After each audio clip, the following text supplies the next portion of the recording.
The text came at 2:47 p.m. on a Friday, while I was reviewing the seating chart for the Children's Hospital Gala.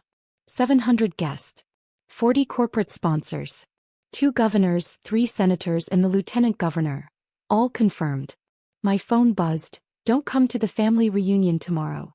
Maria's boyfriend is State Senator Richard Brennan. We need to impress him. Your nonprofit work would just complicate things. Hope you understand.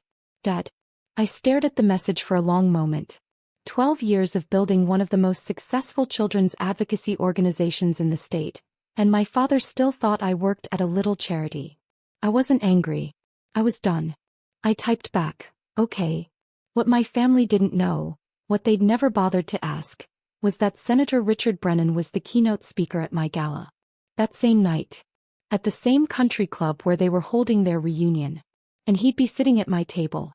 Growing up as the middle child in the Torres family meant being invisible. My older sister Maria was the beauty homecoming queen, sorority president, married to wealth at 23, divorced at 25, now dating a state senator at 28. My younger brother Carlos was the athlete, full ride to USC minor league baseball sports commentator for the local news. I was neither beautiful enough nor athletic enough to warrant attention. Sophia's more of a thinker. Mom would say at family gatherings the way someone might describe a boring but dependable appliance. When I told them at 16 that I wanted to work in nonprofit advocacy, Dad actually laughed. Honey, those jobs don't pay anything. You need to be practical. Maybe teaching? Good benefits, summers off. Or marry well, Maria added, examining her nails. That's always an option. I stopped sharing my dreams after that. At 18 I started volunteering at a children's hospital. Just a few hours a week between classes at community college. I'd read to kids in the oncology ward, play games with them, help families navigate the impossible maze of medical bureaucracy. One day a mother grabbed my hand in the hallway. You saved us, she said, tears streaming. We were about to lose our house paying for treatment. You found us that fund. You didn't give up. That's when I knew. I transferred to State University. Double major. Public policy and social work. Worked 3 jobs to pay for it because Dad said, we already helped Maria with college. Carlos gets the athletic scholarship. You'll figure it out. I figured it out.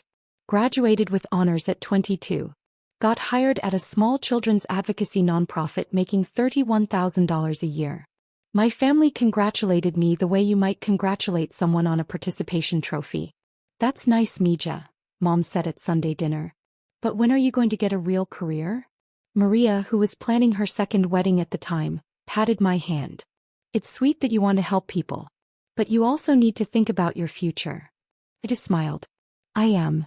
What they didn't see was the strategic plan I'd been developing. The gaps in children's healthcare advocacy in our state.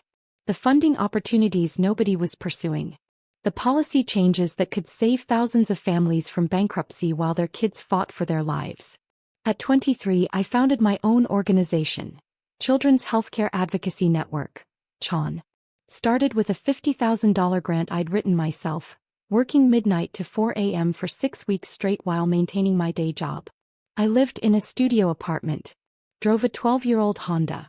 Ate ramen 4 nights a week. Reinvested everything. My family never asked about it. At Sunday dinners they'd talk about Maria's new boyfriend, a lawyer who drove a Porsche.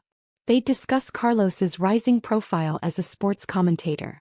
When conversation turned to me it was always the same. Still at that children's charity? That's nice. Very nice. By 25, CHAN had 15 employees and a $2.3 million operating budget. We'd helped 847 families navigate medical debt. We'd changed 3 state policies around pediatric care coverage. We'd built partnerships with every major hospital in the state. I moved to a better apartment but kept it modest. Still drove the Honda. The only luxury was my wardrobe. I'd learned that looking successful helped secure donors. High-quality suits, professional styling, the appearance of someone who ran a serious operation. Because I did.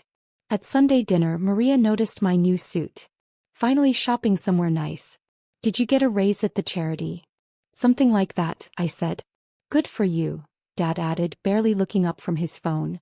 Maybe you can finally afford to buy a house. What he didn't know I just purchased a modest townhouse. Gosh. No mortgage. But I didn't mention it. What was the point? By 27, Chan's budget was $8.7 million. We had 43 employees across 5 regional offices. We'd helped over 3,200 families. Our policy advocacy had resulted in $43 million in additional state funding for children's healthcare programs. I was invited to speak at national conferences, testified before state legislature committees, built relationships with every major political figure in the state who cared about children's issues, including State Senator Richard Brennan. Senator Brennan and I had worked together on 3 major pieces of legislation.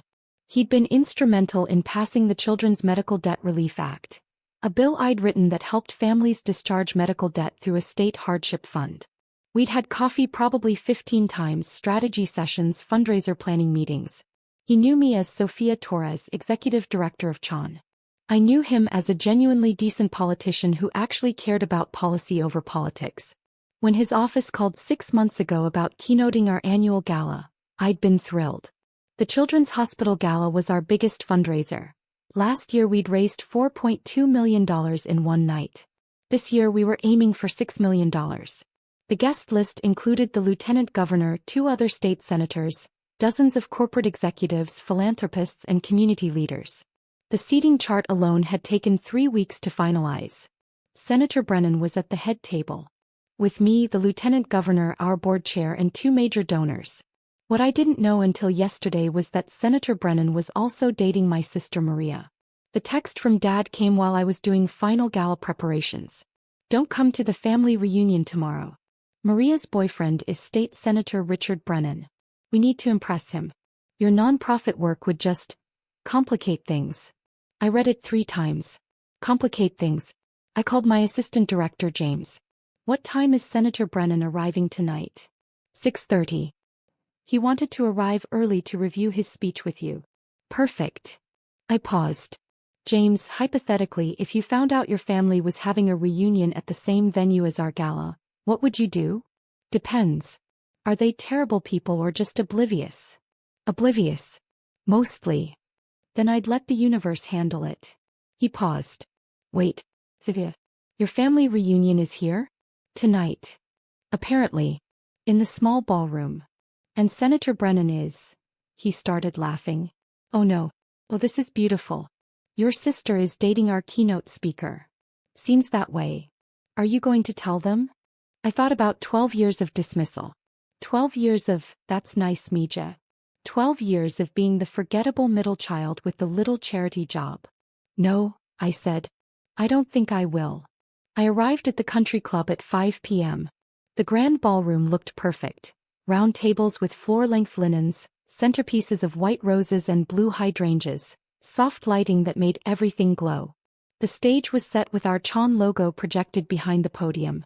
The small ballroom next door, where my family's reunion was happening, was decorated with colorful balloons and a banner reading, Torres Family Reunion 2024. I checked in with our event coordinator, confirmed the photographers' positions, reviewed the program one last time. At 5:45 I changed into my gown, a midnight blue floor-length dress that had cost more than my first car. It was worth it. Tonight mattered. At 6:15 I was greeting early arrivals in the lobby when I heard familiar voices.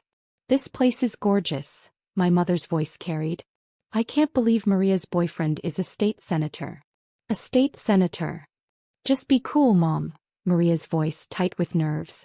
Act natural. Don't embarrass me. When do we embarrass you? Dad asked, sounding hurt. I stepped back into the grand ballroom before they could see me. At 6:30 Senator Brennan arrived. Sophia. He greeted me with a warm handshake. The place looks incredible. You've really outdone yourself. Thank you, Senator. We're projecting $6.2 million tonight. That's remarkable. He loosened his tie slightly. I have to tell you, I'm a bit nervous. This is a bigger crowd than most of my campaign events. You'll be wonderful. You always are. I gestured to the head table. You're at table 1 with me, Lieutenant Governor Chin, our board chair Patricia Morrison, and donors Michael and Susan Chin. All good people, very supportive of children's health care. Perfect. Though I should mention, I'm bringing a guest. My girlfriend. I hope that's okay? I cleared it with your office last week. Of course. We have her seated next to you. Great. She's actually around here somewhere with her family.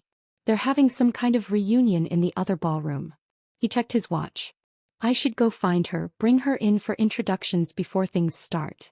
Take your time, I said smoothly. We don't start seating until 7. He headed toward the lobby. I took a deep breath and went to check on the kitchen. At 6:45, guests were arriving in earnest. The lieutenant governor, corporate executives, philanthropists I'd been courting for months. Everyone dressed to impress, ready for an evening of making a difference. At 6:55, the event coordinator gave me the 5-minute warning. At 6:57, I took my place at the head table. At 6:59, the doors opened for final seating. Senator Brennan entered the grand ballroom with Maria on his arm. She looked beautiful, of course she did. Red dress, perfect hair, diamonds at her throat that had probably cost more than my monthly salary back when I was starting Chan. They approached the head table. The coordinator checked their names, confirmed their seats. Senator Brennan pulled out Maria's chair. Started to sit down himself. Then he saw the place card to his left. Sofia Torres, Executive Director, Chan. He looked up. Saw me sitting there, composed and professional. His face went absolutely white. Sofia. His voice came out strangled. You're Sofia Torres? Maria's head whipped around. She saw me. Her mouth fell open. Hello, Senator Brennan, I said calmly. Maria. So glad you could join us tonight. You. Maria's voice was barely a whisper. You run this. I founded it, actually. 12 years ago. I gestured to the ballroom. Welcome to the Children's Healthcare Advocacy Network Annual Gala. We're hoping to raise over $6 million tonight to support families whose children are fighting life-threatening illnesses. Senator Brennan sank into his chair, still staring. Maria, your sister is Sofia Torres? The Sofia Torres? The one who wrote the Medical Debt Relief Act. I didn't. Maria looked around wildly as if searching for an exit. The lieutenant governor leaned over. Sofia, is everything all right? Perfectly fine, Lieutenant Governor Chin. Just some family catching up. I smiled at Maria. Maria, you're looking well. How have you been? She couldn't form words. Senator Brennan's expression was shifting from shock to something like horror. Maria, you told me your sister worked at a small nonprofit. You said she had a nice little charity job that she was very passionate about. She does. Maria gestured helplessly at the ballroom full of powerful people, the stage, the projected donations already climbing on the screens. I didn't know it was this. This is the most influential children's advocacy organization in the state, the senator said, his voice getting louder. Sofia has testified before Congress. She's been featured in the New York Times, the Washington Post, Forbes 30 Under 30 social entrepreneurs. He turned to me. Your family doesn't know? They never asked, I said simply. We. Maria's face was red now. Sofia works at a charity. He always has. We thought. You thought it was cute? I suggested gently. Sweet. Nice but not serious. Maria's silence was answer enough. Senator Brennan stood up abruptly. Excuse me. I need a moment. He walked away from the table. Pulled out his phone. I could see him typing furiously. Maria leaned toward me, her voice desperate and low. Sofia, you have to understand. We didn't mean. Maria. I kept my voice gentle but firm. Dad texted me this afternoon. Told me not to come to the family reunion because your boyfriend was a state senator and my nonprofit work would complicate things. Would be embarrassing. Her face went from red to pale. He told you not to come? Because I'd be an embarrassment to you. In front of your impressive boyfriend. The state senator. I paused. The same state senator I've been working with for 3 years. The same senator who's here tonight to speak at my gala. At my invitation. Oh my God. Maria put her head in her hands. Senator Brennan returned to the table. His jaw was set. I just texted your father. Asked him why he didn't mention his daughter Ran Chan. He said, and I quote, Sofia? She works at that children's charity. Nice work but nothing major. The whole head table was silent now, listening. I replied, the senator continued, his voice tight with anger, that I was currently at Chan's annual gala. That his daughter Sophia was sitting next to me. That I was about to give a keynote speech praising her extraordinary leadership. He looked at Maria. He said there must be some mistake. That Sophia couldn't possibly be important enough to host an event like this. Richard, Maria started. Do you know what I told him? The senator wasn't yelling, but his voice carried. I told him I've worked with his daughter on 3 major pieces of legislation. That she's one of the most effective advocates I've ever met. That Chan has a $9.4 million operating budget and helps thousands of families every year. That his daughter has done more to improve children's lives in this state than most elected officials manage in an entire career. Maria was crying now. Silent tears running down her carefully made-up face. I told him, Senator Brennan continued, that I was honored to be at her event. And that I was reconsidering my relationship with any family that could be so blind to one of their own. Senator, I said quietly. The program starts in 3 minutes. He took a breath. Sat down. You're right. I apologize. This is your night. I shouldn't have. No apology necessary. I touched his arm briefly. But perhaps we should focus on the children we're here to help? He nodded. Reached for his water glass with a shaking hand. Maria whispered, Sophia, I'm so sorry. I didn't know. We didn't know. I know you didn't. That's the problem. The lights dimmed. Our board chair approached the microphone to begin the program. I gave the opening remarks. Talked about the 4,847 families Chan had served this year. The policy victories. The lives changed. Introduced our first video. A mother talking about how Chan had saved her family from bankruptcy while her son fought leukemia. There wasn't a dry eye in the room. Throughout the program I could see Maria at the head table, her mascara running, trying to hold herself together. Senator Brennan was polite but distant with her, all his warmth reserved for his interactions with me and the other guests.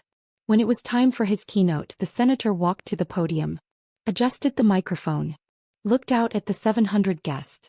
Good evening. I'm State Senator Richard Brennan, and I'm honored to be here tonight to support the Children's Healthcare Advocacy Network. He paused. But I have to tell you, I almost didn't understand the significance of this moment. He gestured to me at the head table. Sophia Torres founded Chan 12 years ago with a $50,000 grant and a vision. A vision that every child deserves access to quality health care, regardless of their family's financial situation. A vision that medical debt shouldn't destroy families already facing the unthinkable. The audience applauded. In the past 12 years, Sophia has built an organization that has helped nearly 5,000 families. She's changed state policy.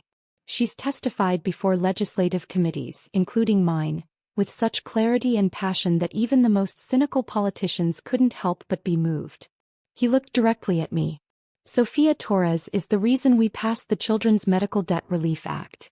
Her research, her advocacy, her refusal to give up when everyone said it was impossible. Because of her work, 3,200 families this year alone were able to discharge medical debt and start rebuilding their lives. More applause. I kept my expression neutral, professional. But here's what struck me tonight, the senator continued. I was talking with someone earlier who didn't know what Sophia had built. Someone who thought she worked at a nice little charity. Someone who had no idea that the woman they dismissed as doing sweet but not serious work had actually created one of the most impactful organizations in our state. Maria sank lower in her chair. It made me think about how often we make assumptions. How often we decide someone isn't important based on our own limited understanding.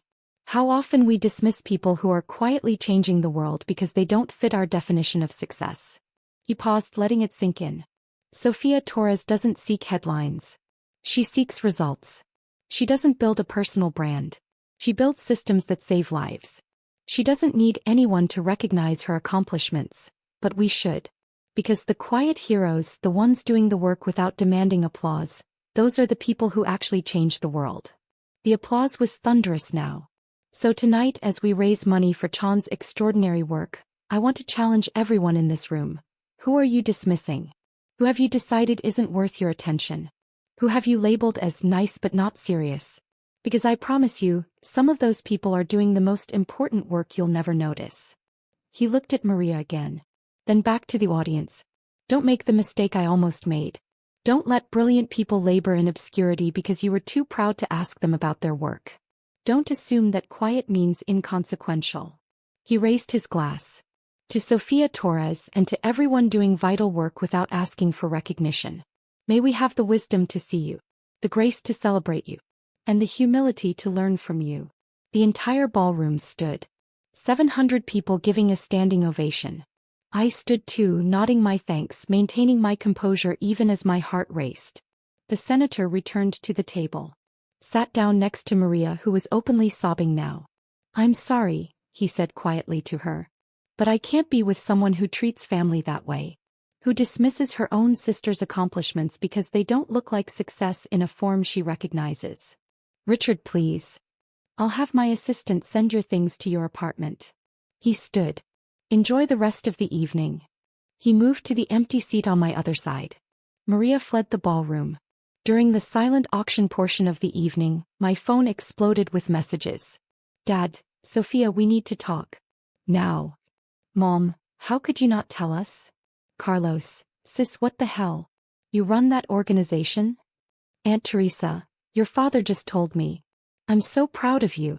Why didn't you say anything? Cousin Miguel, you're Sofia Torres? The Sofia Torres?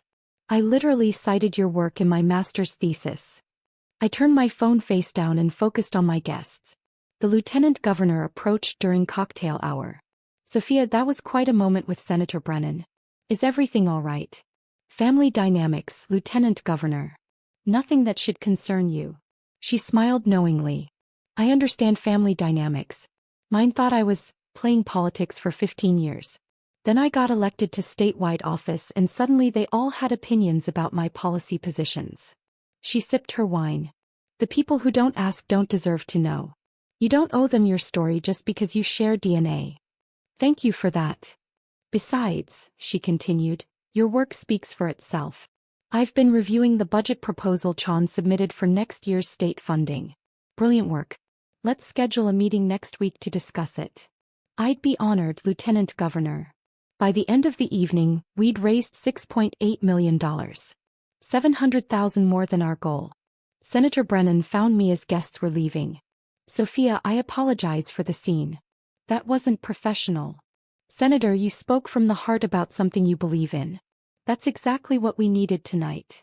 Your sister and I are done. I can't. He shook his head. I can't be with someone who's that blind to what matters. Who judges people by such superficial measures. I appreciate that, but you don't need to explain your personal decisions to me. I want you to know your work matters. You matter. And I'm sorry your family couldn't see that. They're starting to, I said quietly. I left the country club at 11 p.m. Exhausted but exhilarated. We'd done it. Another successful gala, more families we could help, more lives we could change. My phone had 63 missed calls and 127 text messages. I ignored all of them except one from James, my assistant director. Boss, you're trending on Twitter. Hashtag Sofia Torres and hashtag Quiet Heroes. The senator's speech went viral. 4.2 million views. I pulled up Twitter. The clip was everywhere. Comments flooded in. Don't let brilliant people labor in obscurity. This speech is everything. Imagine telling your daughter not to come to a family event because your other daughter's boyfriend would be there. And he turns out to be speaking at her gala. Karma. Sofia Torres built a $9.4 million organization while her family thought she had a nice little charity job. This is why you should ask people about their lives. The audacity of that family. She literally helps thousands of children and they told her to stay home. I pulled into my driveway. Sat in the car for a moment. My phone rang. That. I answered. Hello. Sofia. His voice was tight. We need to talk about why you didn't tell us. No, Dad. You need to talk about why you never asked. That's not fair. Isn't it? In 12 years, how many times did you ask about my work? How many times did you ask what Chan actually does? How many times did you ask about my budget, my staff, my policy work, my advocacy? Silence. I have 43 employees, Dad. We operate in 5 regional offices across the state. We've changed 6 major state policies.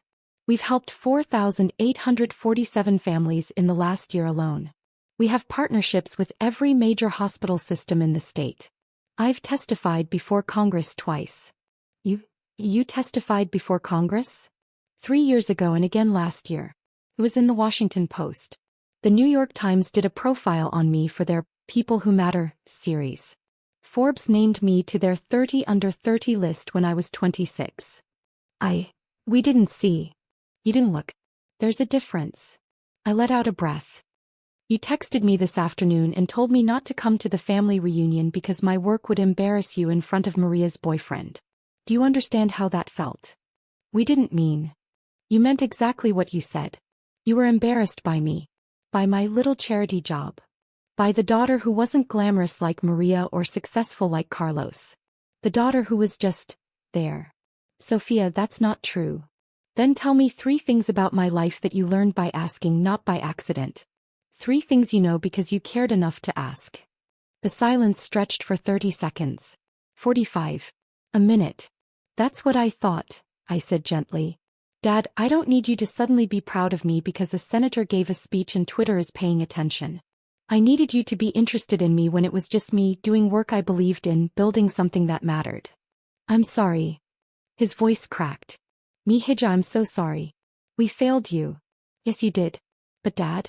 I succeeded anyway. I built something beautiful. I changed lives. I did it without your support, without your interest, without your belief. And I'm proud of that. Can we fix this? I don't know yet. Maybe. But not tonight. Not because you're embarrassed that you didn't know. Not because it's awkward that Senator Brennan dumped Maria over this. When you're ready to know me, Sophia, the person, not the unexpectedly successful daughter, then we can talk. How will I know when I'm ready? You won't. I will. I paused. But here's a start. Read Chan's annual report. It's on our website. Read about what we actually do. Then if you're genuinely interested, we can have coffee and talk about it. Not to apologize. Not to make yourself feel better. Just to learn about something I've spent 12 years building. I'll read it tonight. We'll see. I hung up. The next morning Maria called. I let it ring 4 times before answering. Hello. Sophia. He was crying. Richard broke up with me. He said he can't be with someone who treats her family the way I treated you. I'm sorry you're hurting. Are you? Because it feels like you orchestrated this whole thing to humiliate me. I laughed. No humor in it. Maria, I didn't orchestrate anything. I ran my annual gala, which I've been planning for 11 months. Senator Brennan was our keynote speaker, which his office confirmed 6 months ago. You dating him was pure coincidence. You being at my event was pure coincidence. But you knew he'd be there. Of course I knew. It's my event. What I didn't know was that he was your boyfriend until Dad texted me yesterday telling me to stay away so I wouldn't embarrass you. She was quiet for a moment. I didn't know you'd built something this big. You never asked. In 12 years, Maria, you never once asked what Chan was. What we do. How we're funded. How many people we employ. You just assumed it was a cute little charity where I answered phones and felt good about myself. I didn't think. That's the problem. You didn't think. You made assumptions and never questioned them. And when those assumptions were challenged in the most public way possible, you blamed me for not correcting you earlier. That's not fair. Maria, you told Dad to uninvite me to the family reunion because my job would embarrass you. You told Richard the first worked at a nice little charity. You've spent 12 years treating me like the disappointing sister who never amounted to anything. Don't ask me to feel guilty because your assumptions were wrong. She sobbed.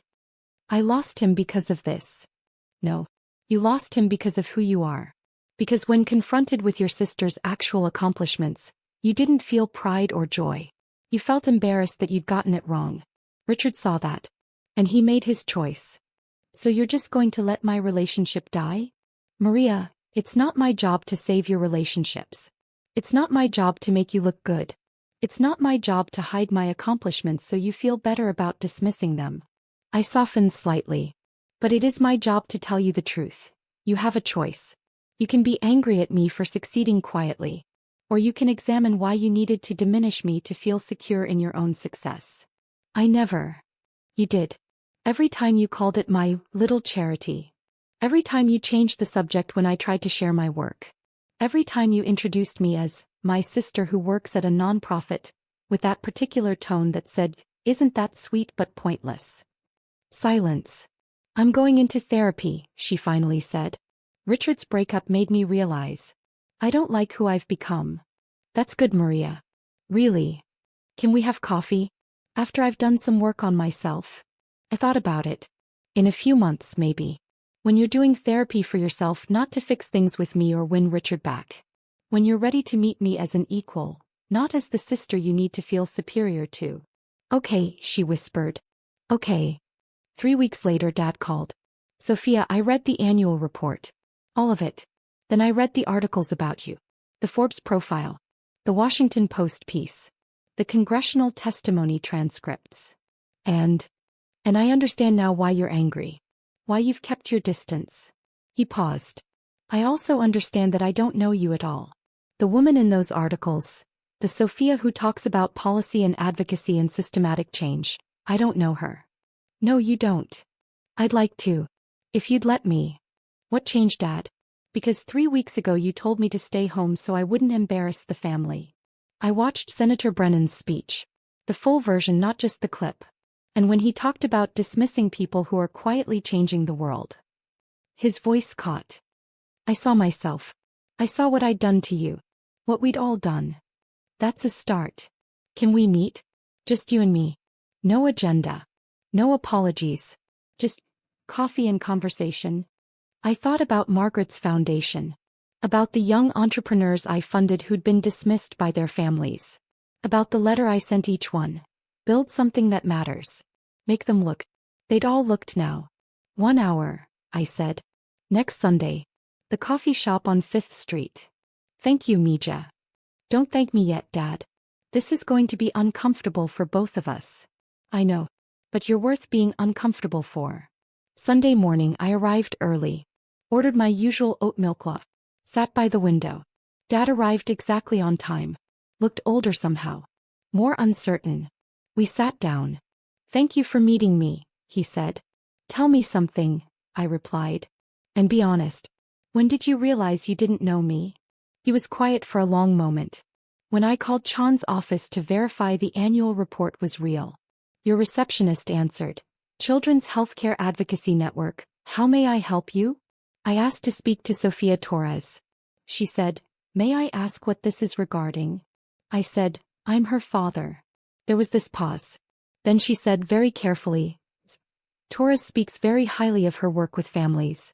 I'm sure she'd be happy to discuss Chan's mission with you. Sandra is very professional. She didn't know who I was, Sophia. Your own receptionist didn't know you had a father. Because you'd never mention me. Never brought us to your office, never talked about us at work, never included us in your life in any way.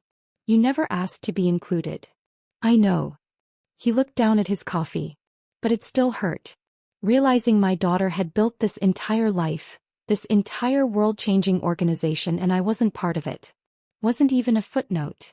How do you think I felt at every family dinner where you celebrated Maria's promotions and Carlos's TV appearances and asked me if I needed help paying my bills? I thought I was being helpful. Supportive. You were being dismissive. There's a difference. I leaned back. Dad, I bought my townhouse with cash 4 years ago. I make $185,000 a year, which I know because it's public record for nonprofit executives. I have a retirement account worth $420,000. I've been financially stable for 7 years. And you were still asking if I needed money for rent. His face crumpled. Because I never asked what you actually made. What your life actually looked like. I just assumed. You assumed I was failing because my success didn't look like Maria's designer clothes and Carlos's public profile. You assumed quiet meant unsuccessful. Senator Brennan called that out in his speech. About quiet heroes. He did. He also called me. Dad met my eyes. Last week. Told me that if I didn't fix my relationship with you, I'd regret it for the rest of my life. That you were one of the most extraordinary people he'd ever worked with, and I was blind not to see it. He didn't need to do that. Maybe not. But I'm glad he did. Dad reached across the table.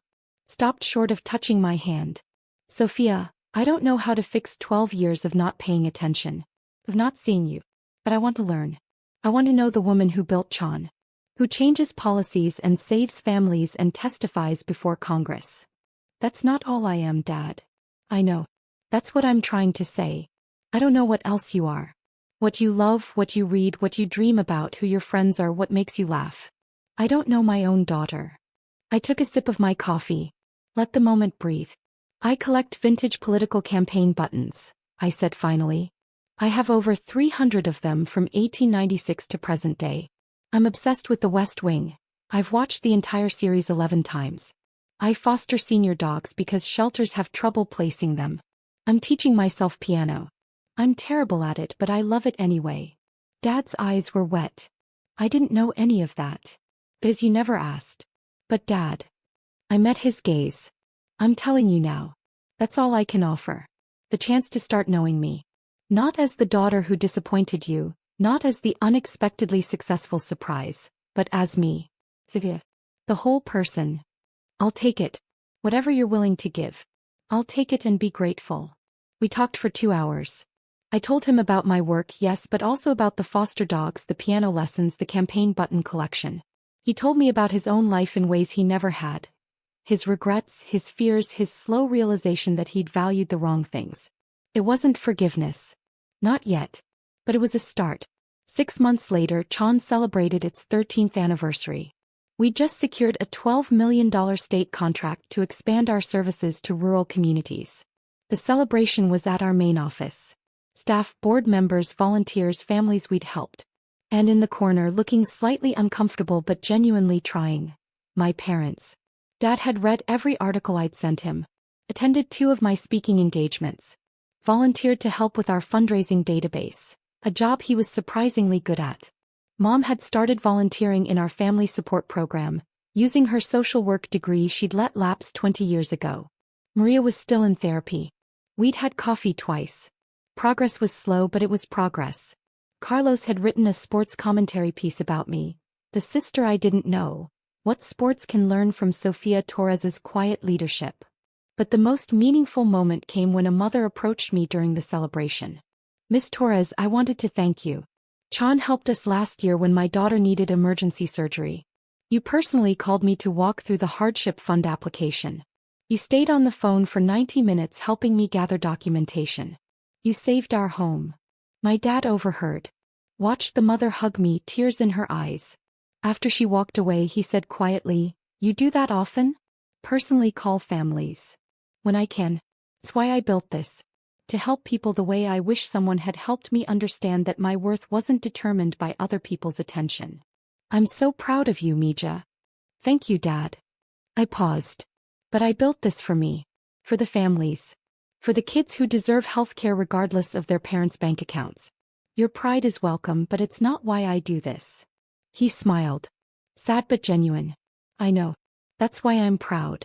Because you didn't need my approval to become extraordinary. You just became it anyway." A year after the gala, Senator Brennan and I were having coffee to discuss new legislation. "I saw Maria posted engagement photos," he said carefully. "To that tech entrepreneur. Timothy something. Timothy Chin. He's good for her. Calls her on her nonsense. Makes her laugh. Doesn't care about her Instagram aesthetic. You've met him. 3 times. He's genuine. And he asked me 30 questions about my work before he asked me a single question about Maria.